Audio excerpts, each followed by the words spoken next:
saveur divine. Cette bonne nouvelle du royaume sera prêchée dans le monde entier pour servir de témoignage à toutes les nations. Alors viendra la fin.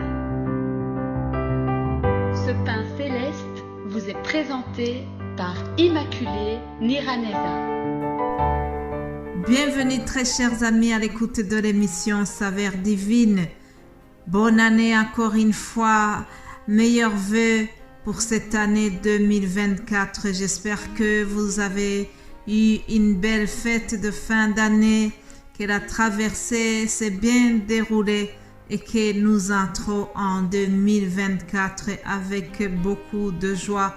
Si ce n'est pas le cas pour vous, si vous avez eu du chagrin, alors je prie le Saint-Esprit qu'il vienne vous consoler et vraiment que vous puissiez commencer cette année en ayant du changement dans votre vie. En tout cas, de ma part, je bénis l'Éternel. Mon âme bénit l'Éternel et n'oublie jamais aucun de ses bienfaits. Alléluia. Je bénis l'Éternel pour cette deuxième journée de l'année 2024. C'est ici la journée que l'Éternel a faite. Qu'elle soit pour nous un sujet d'allégresse et de joie. Alléluia. Que cette journée soit pour toi qui m'écoutes un sujet d'allégresse et de joie. Que cette année 2024 soit pour toi une année exceptionnelle, que tu trouves vraiment beaucoup de joie et que la bénédiction de l'Éternel t'accompagne durant cette année qui est vraiment devant nous. Alors, vous savez que dans la saveur divine, chaque semaine, nous avons un thème que nous suivons. Cette semaine, nous avons un thème qui dit « Prospère à tous égards ». Notre objectif, notre volonté à nous tous, c'est la prospérité à tous égards, la prospérité au niveau de la foi. Nous devons, chers amis, avoir la foi, avoir confiance, faire confiance en toute parole que Jésus a prononcée et savoir que cette parole est la vérité, que nous devons nous approprier des propos de Jésus-Christ.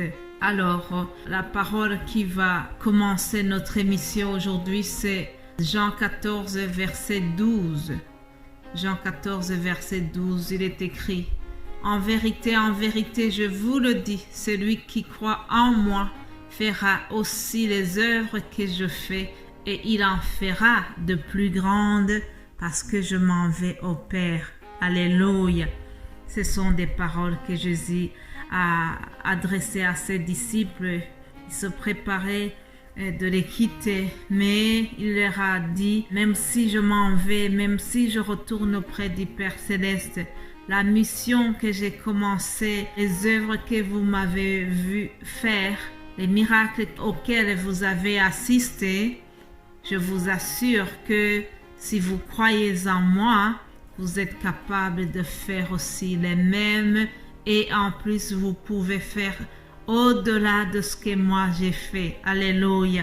C'est Jésus-Christ lui-même qui rassure ses disciples en leur disant cela. Alors nous aussi, chers amis, nous devons croire que cet héritage nous est destiné aussi. Je crois qu'avec Jésus-Christ, je ferai des exploits en 2024. Je crois que c'est possible. Si l'apôtre Paul l'a eu, nous aussi nous pouvons l'avoir parce que nous avons un Dieu qui ne fait pas de favoritisme. Acte 20, nous voyons comment l'apôtre Paul a eu un événement vraiment extraordinaire. C'est la résurrection d'un jeune homme. Il s'appelle Eutychus. Il était assis sur la fenêtre et il écoutait la prédication de Paul. Et puis, malheureusement, il est tombé endormi. Ah oui, il était partagé entre ce qui se passe à l'intérieur, entre la parole de Dieu et le monde. Il y avait son oreille donc dans la pièce où Paul prêchait, et puis il avait aussi son oreille à l'extérieur Et finalement, ce qui est arrivé, c'est qu'il est tombé endormi. La Bible nous dit qu'il a été entraîné par un sommeil et il est tombé du 3e étage. Il est tombé et puis il est mort. Ah, catastrophe. L'apôtre Paul qui était en train de prêcher j'imagine qu'il a dû changer de programme. Et puis, on nous dit qu'étant descendu, se pencha sur lui et le prit dans ses bras en disant « Ne vous troublez pas car son âme est en lui. » Quand il fit remonter, il rompit le pain et mangea et y parla longtemps encore jusqu'au jour. Après quoi il partit. Le jeune homme fut ramené vivant et ce fut le sujet d'une grande consolation. Chers amis, imaginez donc ce jeune homme qui venait de perdre la vie, puis Paul l'a pris, il a prié. Apparemment, il a passé vraiment de longues heures parce que la Bible nous dit qu'il a prié longtemps. Et la suite, c'est que Jésus a exaucé la prière de Paul. Et puis, on nous dit qu'il est ressuscité. Ça, c'est la parole de Dieu. Acte 20, vous pouvez lire cette histoire.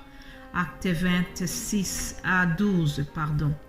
Versets 6 à 12, vous pouvez vraiment revoir ce passage.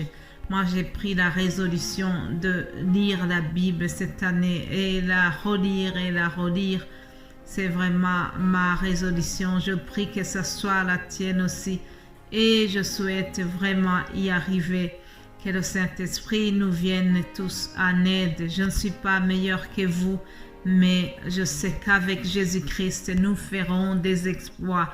C'est le titre aujourd'hui. En lui, nous pouvons faire des exploits, chers amis. Et je voudrais partager une autre chose. Lorsque Jean-Baptiste était en prison, il a eu des moments de doute, certainement à cause de la souffrance. L'épreuve durait longtemps. Et puis, il entendait parler de Jésus, de tout ce que Jésus faisait. Et certainement qu'il se disait, pourquoi est-ce qu'il ne fait pas quelque chose pour que je sois libéré? Alors, Jean-Baptiste, au plus profond de sa détresse, il envoie ses disciples auprès de Jésus. Il leur a envoyé pour poser cette question.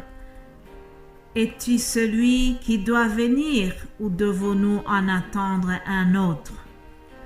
Ça, c'est la question que les disciples sont allés poser à Jésus-Christ. Alors Jésus, au lieu de répondre directement à la question que Jean-Baptiste posait, il leur a répondu « Allez rapporter à Jean ce que vous avez vu et entendu. » Là, je suis en train de lire l'évangile selon Luc, verset 22. Allez rapporter à Jean ce que vous avez vu et entendu. Les aveugles voient, les boiteux marchent, les lépreux sont purifiés, les sourds entendent, les morts ressuscitent. La bonne nouvelle est annoncée aux pauvres. Heureux celui pour qui je ne serai pas une occasion de chute. Alors Jésus-Christ a dit tout cela, mais je voudrais souligner que tout ce que Jésus a fait, il a laissé son héritage à tous ceux qui croient en lui, à tous ceux qui sont revêtus de la puissance. Il y a des dons, chers amis. Je suis sûre que certains parmi vous, vous avez entendu parler d'un certain Reinhard Bonnke. Il avait un don spécial et à travers lui, Jésus-Christ a ressuscité même les morts. Il a fait lever les paralytiques. Aujourd'hui aussi, tout cela se fait. Si vous lisez les témoignages qui se donnent sur YouTube d'un certain Chris Ndikumana, un serviteur de Dieu qui est vraiment utilisé puissamment par le Saint-Esprit, il y a aussi des témoignages qui sont donnés chaque jour. Donc tout cela pour revenir à notre titre qui dit que avec Dieu, avec Jésus-Christ, nous ferons des exploits. Seulement, nous devons y croire. Alléluia.